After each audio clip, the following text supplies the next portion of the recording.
Le congé de TPS mis en place par le gouvernement Trudeau à la mi-décembre se termine demain. La mesure a permis aux consommateurs d'épargner un peu d'argent sur une foule de produits, des repas au restaurant, des mets préparés, le vin, la bière, des jouets, des vêtements pour enfants. Est-ce que ça en valait la peine? On en parle avec Jasmin Guénette, qui est vice-président de la Fédération canadienne de l'entreprise indépendante. Bonsoir, M. Guénette. Oui, bonsoir. Vous avez fait un sondage auprès de vos membres. C'est quoi le son de cloche que vous avez? Est-ce que ça a été positif pour eux?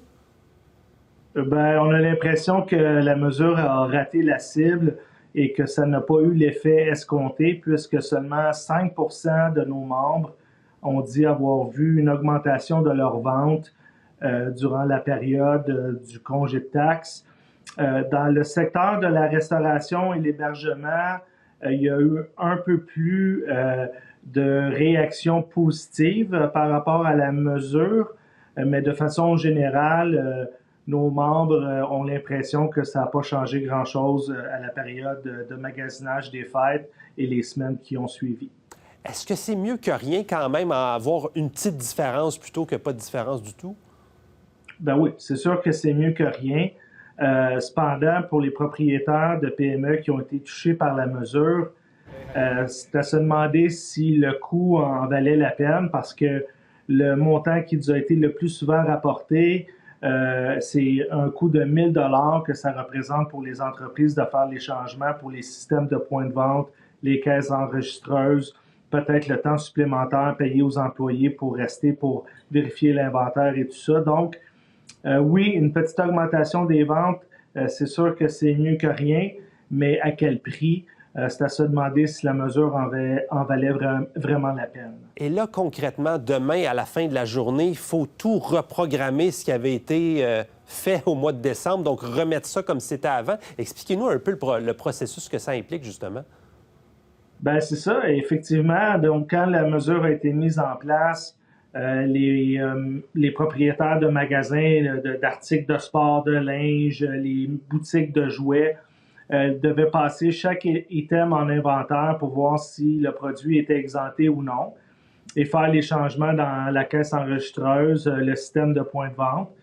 Et là, pour être prêt pour la fin du congé de taxes, il faut refaire toute cette opération-là de nouveau. Donc, ça demande beaucoup de temps. C'est des investissements. Des fois, c'est de rester après les heures de travail normales avec des employés pour reprogrammer de nouveau là, tous les systèmes.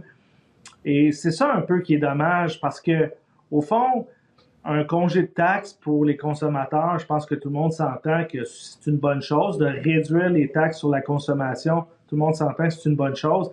Mais une mesure de 2 mois, c'est pas assez long et ça aurait été mieux que le gouvernement annonce une mesure sur le plus long terme, quelque chose qui est plus structurant, plutôt que d'une petite annonce de 2 mois comme ça qui a fait beaucoup plus de malheureux et que de gens qui en ont vraiment profité. Qu'est-ce que vous aimeriez voir justement dans le contexte d'incertitude actuelle où là, on se demande est-ce qu'il va y avoir des tarifs, est-ce que l'économie va ralentir? Qu'est-ce que le gouvernement pourrait faire, selon vous, si ce n'est pas un congé de TPS temporaire, mais pour essayer de vous aider un peu?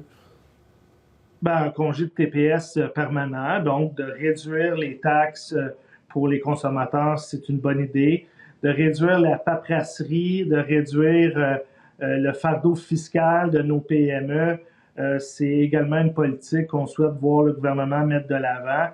Les temps sont incertains avec le président Trump qui menace à chaque jour l'imposition de nouveaux tarifs toujours plus élevés. Donc, il faut vraiment reprendre le contrôle de sa destinée économique, j'oserais dire. Et on parle beaucoup de commerce interprovincial, donc que ce soit plus facile pour les commerçants de faire des affaires avec nos provinces voisines et qu'on améliore le climat d'affaires au Canada en baissant, au fond, le fardeau fiscal et la paperasserie auquel les entrepreneurs font face pour aider à augmenter, au fond, les dépenses des ménages dans nos commerces locaux. Jasmin Guénette, merci beaucoup d'avoir fait le point avec nous. Ça me fait toujours plaisir.